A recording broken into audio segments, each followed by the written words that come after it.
dogs and cats that need loving homes. Well, they need loving homes, but while they're there, they need blankets, they need food. And like Melissa said, anything extra, it all comes out of their budget. So it's not just the basic needs, but if you're interested, you can volunteer.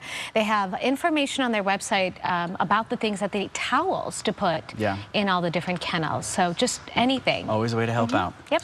And speaking of helping out, oh, they killed that story and it didn't update my prompter. So this is a different segue.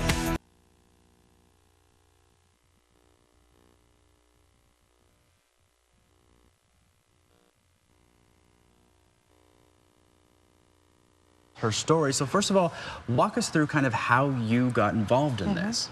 Well, I was bit by a tick in New York in 1996. I had gotten a bullseye rash. We didn't know what it was. I was misdiagnosed for 2 years.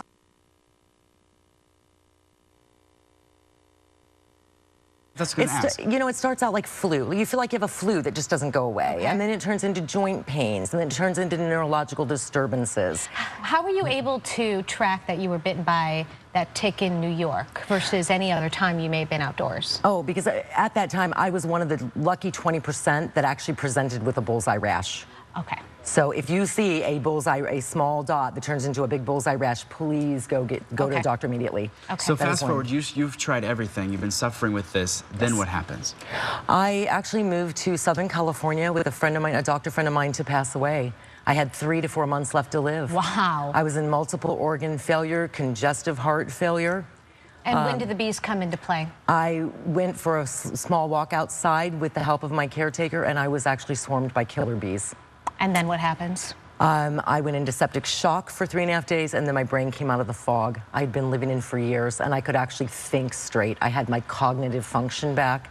So I actually started researching everything bees. Doctors explain what happened in those 3 days? They couldn't. There was no doctors that I'm way beyond what Western medicine knows, and I'm like. How do you, I guess, explain? You know, for people who are interested in this, what happens to your body? Okay, when this bacteria dies, it lets off endotoxins that poisons the bloodstream. We call it a Herxheimer reaction, the same as if you killed syphilis. It's a corkscrew bacteria, a spirochetal bacteria. You get a very specific symptoms when this bacteria is dying. So we all know in the Lyme community, if you're having a Herxheimer reaction, you're actually doing something that's helping you. Interesting. Wow. So now what you've kind of now want to spread this message that this has helped you and that you want to help other Lyme sufferers. How are you doing that? Yes. The Bee Bus mission was born, and I'm out to not only save Lyme sufferers, but also save the bees. The bees are so important to us. The population was declining. I spent 2 years on the road traveling, going to the sickest of sickest Lyme sufferers, supporting them, supporting their families.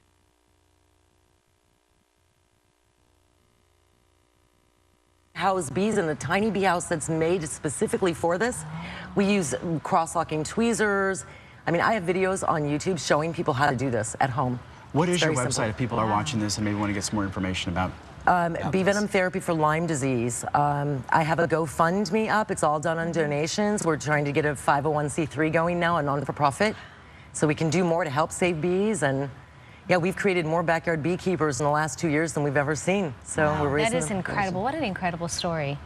Do you have to continue to sting and to? Well, I was the first one to come through it. Now we have like thousands of other people who are doing this, and I'm following them and watching them, but it's a 2 to 3 year process.